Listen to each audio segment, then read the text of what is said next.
네, 글로벌 전략가제의 시간입니다.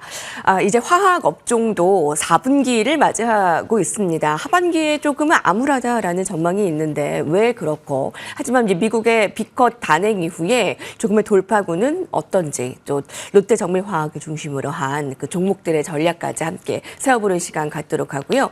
바이오 업종은 참 요새 맑습니다. 특히 삼성바이오로직스가 다시 이제 100만 원을 돌파하면서 미국의 금리 인하 수혜주로 이 바이오 업종의 하반기가 굉장히 빛나고 있는데, 그에 따른 전략과 생물보안법이 통과함에 따라서 그 관련 투자까지 집중 분석해 보도록 하겠습니다. 자, 오늘 케미칼 에너지 투자자문의 차홍선 대표와 강혜경 제약업은 모시고 이야기 나눠보도록 하겠습니다. 안녕하십니까? 예, 안녕하십니까?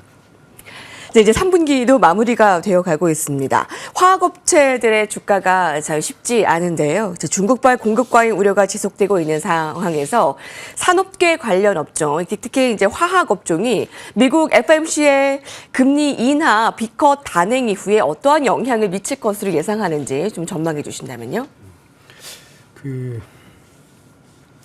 화학업체들의 주가가 이제 쉽지 않다, 이제 그런 말씀도 그런 의견도 있습니다. 의견도 네, 있는데. 네. 주가만 실제적으로 그렇죠. 봤을 예, 때. 그렇죠. 네. 맞습니다. 예. 보면은 화학업체 중에 화학은 보면은 이제 케미칼, 철강까지도 많이 포함을 하는데 네. 첨단 케미칼하고 이제 첨단 이런 철강 쪽에 보면 7인방이 있습니다. 7인방. 보면은 뭐냐면은 LG화학, 롯데케미칼, 하나솔루션, 금호석유, 그다음에 포스코홀딩스, 그다음에 고려아연, 현대제철 이렇게 되어 있는데, 보시면 알겠지만 최근에 보면은 고려아연이 지금 급등하고 있지 않습니까? 네, 근데 네. 고려아연은 보면은 이게 흔히들 보면 M&A 이슈, 이렇게 공개 매수 이슈라고 생각하는데 저는 그렇게 보지는 않습니다. 원래 고려아연이 한 영업이익률이 작으면 한 7%대, 많으면 한 12%대 가는 기업이었습니다. 가는 기업이었다 보니까 지금 이제 원체 저평가되다 보니까 이렇게 공개 매수가 들어와서 급등하고 있다. 근데 이제 매출액 대비 시가총액이 평균적으로 보면은 첨단 케미칼하고 철강 기업들이 0.5, 0.3, 0.2 정도로 굉장히 저평가돼 있었어요. 근데 고려아연이 1배 수준인데도 지금 이제 공개 매수가 나서 급등하지 않습니까? 그래서 제가 볼 때는 첫 번째, 화학 기업들의 주가가 지금 이제 한 7인방 중에 1개가 지금 이제 급등 중에 있다. 그래서 제가 볼 때 6개 기업이 고려아연을 따라서 올라갈 것이다. 저는 이렇게 보고 있고. 네. 두 번째는 이제 이슈가 되고 있는 게 뭔지 하면, 요즘에 보면은 효성화학의 NF3라든지 반도체 세정가스 있지 않습니까? 그 다음에 SK 지주회사가 들고 있는 SK 스페셜티라는 반도체 세정가스가 있습니다. 뭐냐면 이렇게 반도체 AI를 만들 때 비메모리, 메모리를 이렇게 씻어내야 되거든요. 그런 특수가스인데 세정가 NF3입니다.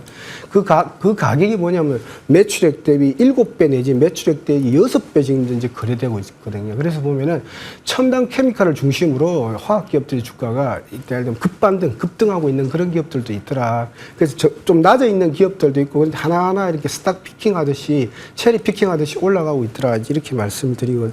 두 번째는 이제 중국발 공급 과잉에 대한 우려. 이게 보면은 뭐냐면은, 이게 가장 주가에 지금 발목을 잡고 있는 것 중에 크지 않나요? 맞습니다. 네.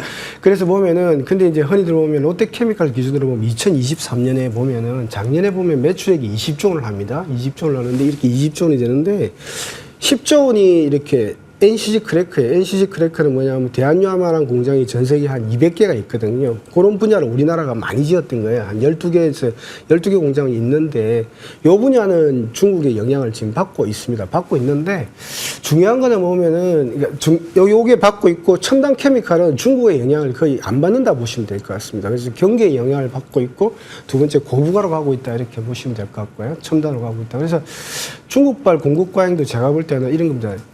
흔히들 보면 에틸렌 기준으로 보면 원래 좀 이렇게 코로나 때문에 아시아 수요가 안 살아나서 그렇지, 원래 지금 보면 공장이 8개, 전 세계적으로 화학 공장이 10개, 올해가 보면은 6개, 내년에 4개 이렇게 줄어듭니다. 그래 보면은 원래 보면은 수요는 어느 정도 살았냐면은 매년 한 8개에서 10개 정도가 있어야 되거든요. 그러니까 올해 내년을 보면 이제 쇼티지가 난다 이렇게 보시면 될 것 같습니다. 그래서 가격은 화학 제품 가격은 급등 전야다 이렇게 보시면 될 것 같고, 세 번째 말씀해 주신 이제 미국의 비컷인데, 비컷은 매출액은 상승시키고 이익은 급등시키는 아주 큰 요인이 비컷입니다. 뭐냐면은 미국의 고금리에서 이제 저금리로 가지 않습니까? 네. 5.5%에서 지금 5%로 내렸습니다. 0.5%에서 전격적으로 인하했는데 이게 이제 쭉 타고 내려가면서 이제 3%대로 떨어질 거라 보는 거지 않습니까? 네. 보면 어떤 일이 벌어졌냐면은 예를 들면 롯데케미칼 기준으로 영업이익이 제로에서 2조 2천억까지 올라갑니다. 이렇게 금리가 떨어질 때 영업이익이 이렇게 올라가거든요. 그래서 이게 흔히들 보면은 여러 가지 수요 공급을 더 봐야 되겠지만은 미국의 빅컷은 금리를 내린다는 거는 이게 폭등을 들고 온다 이렇게. 예. 그래서 제가 볼 때는 항상 이렇게 저점이다 이렇게 생각하시면 될 것 같고요. 그러니까 산업계 관련 업종 가운데서 화학 업종이 금리 인하의 완전 수혜주로 지금 볼 수 그렇죠. 있겠네요. 화학하고 철강하고 맞습니다. 예, 그래서 계속 그 급등 전야라고 말씀해 주시는데 하반기 이제 뭐 얼마 남지 않았어요. 10월, 11월, 12월에 분명히 좀 급등 일어날 수 있을 모멘텀 가지고 있다라는 말씀이시죠? 맞습니다. 그래서 제가 볼 때는 원래 보면은 실적 자체가 작년 4분기부터 올라오기 시작했었습니다. 올라오기 시작했고 이렇게 쭉 올라오는 기업이 있었고 이렇게 약간 올라오는 폭이 적었던 기업이 있었는데 이게 이제 제가 볼 때는 이제 시세가 이제 분출하기 시작한다 이렇게 보시면 될 것 같습니다. 그래서 제가 볼 때는 하반기 반등, 저는 반등이라보다 오히려 상승으로 상승으로 돌아섰다 이렇게 보고 있는데 주가만 조금 미지근하는 기업들이 있고 이미 주가 앞서가는 기업들이 있다 이렇게 보시면 될 것 같고 제일 좋은 기업은 뭐 화학주 안에서는 이제 제가 볼 때는 철강 쪽에서는 고려아연이고 화학 안에서는 금호석유가 제일 주가가 지금 뻗어가고 있다. 왜냐니까 예를 들면 범용에서 첨단으로 제일 많이 변한 게 금호석유거든요. 근데 금호석유한테는 반응을 안 하고 있다. 오늘 뒤에 말씀드린 롯데정밀화학도 이미 네. 작년 4분기를 기점으로 올라가고 있다. 이렇게 말씀을 드립니다. 최근에 그 고려아연에 대한 관심이 굉장히 큰데 이제 M&A 이슈로 이제 고려아연의 주가 급등이 있지 않았습니까? 근데 꼭 그렇게 보진 않다. 워낙에 이제 저평가였기 때문에 이제 나머지 고려아연 그 외에 화학 철강 기업들도 저평가에서 벗어날 것이다라고 얘기를 했습니다. 정통적인 산업에서 더 넘어 첨단 고부가가치 산업을 꾀하고 있는 화학업종 가운데 롯데정밀화학이 신한투자증권에서 우호적인 레포트를 냈습니다. 목표가를 63,000원으로 제시하며 매수 의견. 지난해 4분기 저점으로 꾸준한 실적 개선. 자, 그럼 기업별로 투자 전략을 좀 세워볼까요? 아까 철강의 탑픽은 고려아연이다. 금호석유도 좋게 보고 계시고 롯데정밀화학도 좀 레포트 나오고 있고 세워주시죠. 예. 흔히들 보면은 앵커님 그 포스코 퓨처 마시죠. 네네. 포스코 퓨처 이미 과거 이름이 뭐냐면 포스코 케미칼이었습니다. 그러니까 케미칼 기업인데 원래 보면은 그게 이제 양극재라든지 음극재를 붙인 거죠. 음극재의 사업을 시작한 거잖아요. 그러니까 길게 보면 1,100가 올라간 겁니다. 그래서 보면은 이제는 그 NCG 크래크만 생각할 거 아니고 첨단 화학이라서 다양한 분야로 진출하고 있어요. 예를 들면 뭐 배터리 소재라든지 수소 소재라든지 여러 가지 첨단 정밀화학이라든지 첨단 소재를 진출하고 있다 이렇게 보시면 될 것 같고 LG화학도 NCG 크래크가 있는 분야가 있고 양극재라든지 배터리 소재가 LG 에너지 솔루션으로 나갔지 않습니까? 이렇게 보시면 될 것 같고 그래서 그 대표적인 기업 중에 하나가 롯데정밀화학입니다. 롯데정밀화학이 뭐 하는 기업이냐면은 이게 보면은 두 분야가 있어요. 뭐냐면은 흔히들 보면은 그 그린 소재 분야가 있어요. 롯데정밀화학이라 하면 흔히들 보면은 뭘 연상하시면 되냐면 그린 소재 분야는 이렇게 그 여러분들 그 알약 있잖아요. 알약. 그 알약 먹잖아요. 알약 코팅제를 만든다고 생각하시면 상상이 가세요. 알약 코팅제를 만들고요. 그러니까 식약, 먹는 용, 의약용이다 이렇게 보시면 될 것 같고 그 다음에 이게 이제 대체제로 들어갑니까? 뭐 대체육 이런데 원료가 들어가는 게 롯데정밀화학이 만드는 거다 이렇게 보시면 될 것 같고 메셀로스, 헤슬로스라는 게 있습니다. 뭐냐면 빌딩이 빨리 굳어버리면 성형을 할 수가 없어요. 그리고 미국에 유럽에서 좀 늦게 굳어야 성형을 할 수 있거든요. 그게 들어가는 게 페인트도 그렇습니다. 그래서 그게 흔히들 보면은 메셀로스, 헤슬로스다. 근데 그거 원료가 뭐냐면 펄프입니다. 펄프. 그러니까 이게 우리의 개념이 석유화학 공업협회가 이름을 석유를 뗀다고 그럽니다. 석유화학을 떼버리고 화학협회라고 부르는 이유가 이렇게 첨단 화학으로 많이 들어가기 때문에 그런 거고요. 그러면은 또 한 분야가 뭐냐면 케미칼 분야가 있어요. 케미칼은 뭐냐면 원래 롯데정밀화학 이름이 삼성정밀화학이었습니다. 그러면 뭐냐면 삼성전자를 떠올리시면 돼요. 그러면 삼성전자 반도체에 들어가는 식각 가스가 염소고요. 그 다음에 이제 반도체를 현상하다 보면 현상 때 그 포토레지스트를 없애버려야 돼요. 이게 하는 게 TMAC다 이렇게 보시면 될 것 같고. 그 다음에 이제 양극재에 들어가는 첨가제가 가성소다고. 그 다음에 이제 예를 들면 그 암모니아 같은 경우는 뭘 하냐면은 이런 합성 고무예요. 금호석유 실적 좋다고 그랬지 않습니까? 합성 고무, 그 다음에 ABS 이렇게 보시면 될 것 같고. 그래서 제가 볼 때는 밸류에이션을 한번 말씀을 드리는데 지금은 이제 매출액이 1.8조인데 1.8조면은 이게 듀폰급이라든지 듀폰가 조금 낮더라도 1배 내지 2배는 받으면 매출액이 예를 들면 시가총액이 1조 8천억에 네. 시가총액이 4천억도 하면 2조 2천억은 가야 된다는 보거든요. 그런데 지금 이제 뭐 1.2조밖에 안 되기 때문에 저는 제가 볼 때는 100% 정도는 볼 수 있다. 상승률이라 이렇게 보고 있습니다. 롯데정밀화학 43,000원대에서 움직이고 있는데 일단 65,000원의 목표가는 증권사의 컨센서스로 유지되고 있습니다. 자, 화학업종 살펴봤고, 자, 이제 바이오 기업 살펴볼까요? 금리 인하에 이제 최대 수혜주로 보고 있는 바이오 기업의 참 전망이 좋습니다. 그리고 많은 투자자들의 기대를 한 몸에 모으고 있고요. 자, 거기다 이번에 미국의 생물보안법 하원 통과, 그 관련 기업들 한번 동향부터 살펴본다면요? 네, 미국의 이 하원에서 미국의 생물보안법이 통과가 됐는데요. 그러면은 여기에서 이제 미국 정부가 구체적으로 적시한 그 기업들이 있죠. 중국 관련 기업들이 있는데 대표적으로 이제 우시 바이오로직스 그리고 우시 앱텍 이런 기업들이 있습니다. 그건 이제 미국 정부가 이제 직접 거론한 거기 때문에 그러면 여기하고 이제 관련된 기업들도 생각해 볼 수가 있죠. 그러니까 지금 관련 기업의 동향이라고 말씀을 하셨으니까 첫 번째 그냥 우시 바이오로직스를 예를 들면 2021년부터 주가는 계속 지금 하향을 하고 있고요. 미국 정부는 훨씬 그 이전부터 이런 동향에 대해서 주시를 하고 있었습니다. 그러니까 미국과 중국의 이런 기술 패권 경쟁이 지금 일어나고 있는 그 일환으로 지금 벌어지고 있는 일들인데요. 그런데 이것이 왜 미국 정부가 이렇게 예민하게 법안까지 빨리 통과를 시키면서 하려고 하느냐라는 궁금증도 생기실 거고요. 첫 번째 일단 먼저 동향에 대해서 이제 설명을 좀 드리겠습니다.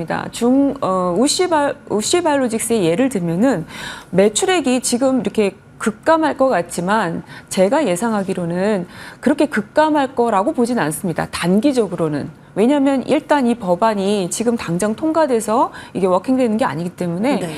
우시 바이오로직스는 서서히 좀 일단 매출액이 감소하는 이 추세를 좀 보셔야 될 것 같고요. 우시 앱텍 같은 경우는 우시 바이오로직스에 비해서는 좀 더 매출액이 좀 더 빠르게 급감할 수 있다. 저는 이렇게 보고 있습니다. 그 차이는 바이오 의약품이냐 아니면 합성 의약품이냐에 따른 그런 좀 구분을 매출액 구조상에 있어서의 문제점으로 봤었을 때 향후의 매출액이 좀 그렇게 보인다라는 거고요. 그러면은 지금 중국이 이 우시 바이오로직스나 우시 앱텍과의 이 관계 속에서 좀 수혜를 볼 수 있는 이런 기업들 관련된 기업이 될 수가 있죠. 그러면은 저는 네 가지로 좀 나눠볼 수가 있는데요. 첫 번째는 빅파마를 얘기할 수가 있죠. 제품을 생산할 수 있도록 이제 의뢰를 하는 고객의 입장이 되는 거죠. 우시 바이오로직스 입장에서 보게 되면 두 번째는 글로벌 국내를 포함한 미국, 유럽, 아시아, 한국 포함해서요. 이렇게 해서 중소형 바이오테크 기업들을 생각을 할 수가 있습니다. 세 번째가 그러면 이 또 직접적인 수혜를 지금 예상하고 국내 이제 주식시장에서도 많은 관심을 가지고 있는 CDMO 관련 기업들이 될 수가 있고요. 네. 네 번째로는 소부장 기업을 꼽아볼 수가 있습니다. 국내 지금 주식시장에서는 단기적으로 일단은 CDMO 기업에 다들 주목을 하시고 계시지만 그 적시된 그 기업을 보게 되면은 소부장 기업이 관련되어 있어서 좀 표시가 되어 있습니다. 그러니까 길게 본다라면 소부장 기업까지 일단 볼 수가 있는데요. 첫 번째 빅파마의 움직임에 있어서는 노보노디스크의 이제 얘기를 할 수가 있을 것 같습니다. 최근에 CDMO 기업인 노보홀딩스가 이제 CDMO 기업인 카틀란트를 인수를 한 거죠. 그러면은 노보노디스크는 이 노보홀딩스가 최대 지주니까 예를 들어서 자사의 제품을 많이 생산할 수 있도록 이 CDMO를 이용할 확률이 높죠. 인수를 했으니까. 그러면은 CDMO 기업 간의 경쟁에 있어서는 이 공급할 수 있는 그 기업의 수가 좀 줄어들었다 이렇게 볼 수가 있는 거죠. 그러면 빅파마의 움직임은 자사들의 주력 제품은 자기들의 공장에서 직접 생산할 수 있는 쪽으로 좀 움직이고 있다. 이런 빅파마는 이런 움직임을 좀 볼 수가 있고요. 그러면 또 주력하지 않는 특허가 만료된 바이오의약품이나 다른 합성의약품 같은 경우는 계속 CDMO 기업한테 외주를 줄 가능성이 높죠. 지금 그런 상황이다라고 보시면 됩니다. 그럼 두 번째, 중소형 바이오 기업들, 바이오테크 기업들인데요. 이 기업들은 예를 들어서 우리가 농사를 지을 때 농기구를 각 농가마다 다 가지고 있다라고 하면 비용이 많이 들겠죠. 근데 이거를 한 군데 의뢰를 해서 같이 공동으로 쓰게 되면은 비용은 내려가겠죠. 이런 구조로 좀 생각을 하시면 되는데 일단 중국 기업을 원스톱으로 이용할 수 있었기 때문에 많이 활용을 했는데요. 이런 부분들이 지금은 자사의 이런 임상 후보물질, 약의 의약품이 될 수 있는 후보물질을 도출하는 것부터 의약품을 생산하는 것까지 이걸 대행해 줄 수 있는 기업들을 찾는 데 좀 바쁘다. 이렇게 조금 보시면 될 것 같습니다. 그리고 CDMO 기업인데요. 이 CDMO 기업들 같은 경우는 국내뿐만이 아니라 글로벌 키 플레이어들이 있습니다. 뭐 론자도 있고요. 삼성 바이오로직스도 있고 베링거 인겔라임, 일본의 후지필름 있습니다. 그런데 지금 국내 투자분들도 조금 더 고려하셨으면 좋겠다라고 생각되는 게 인도의 움직임이고요. 싱가포르, 일본 이런 데 동향입니다. 여기에서 인도 기업 같은 경우도 CDMO 기업을 활성화시키고 있고요. 여기에서 더 이런 CDMO 쪽으로 더 미국에서도 확장을 시키고 있다라는 움직임이 있습니다. 그래서 이런 부분을 좀 참고하시면 좋을 것 같습니다. 예, 이제 관련해서 4가지 빅파마, 국내 중소형 바이오테크, CDMO, 성장기업 이렇게 말씀해 주셨습니다. 자, 그러면 이제 생물보안 수혜와 금리 인하, 이렇게 호재 만발인 바이오주 하반기를 어떻게 전략을 세우면 되는지 정리해 주신다면. 네. 그러니까 수혜주 쪽으로 일단 설명을 드리면요. 저는 2가지를 꼽을 수가 있는데요. CDMO 그리고 소부장입니다. 그런데 정말 주의하셔야 될 게 단기안으로 보시면 안 됩니다. 지금 하원의원에서 통과된 거기 때문에 앞으로 일정은 상원 통과해야 되는 게 있고요. 대통령 서명까지 있습니다. 미국 정부는 일정상보다는 조금 더 앞당길 수도 있다라고 저는 지금 보고 있고요.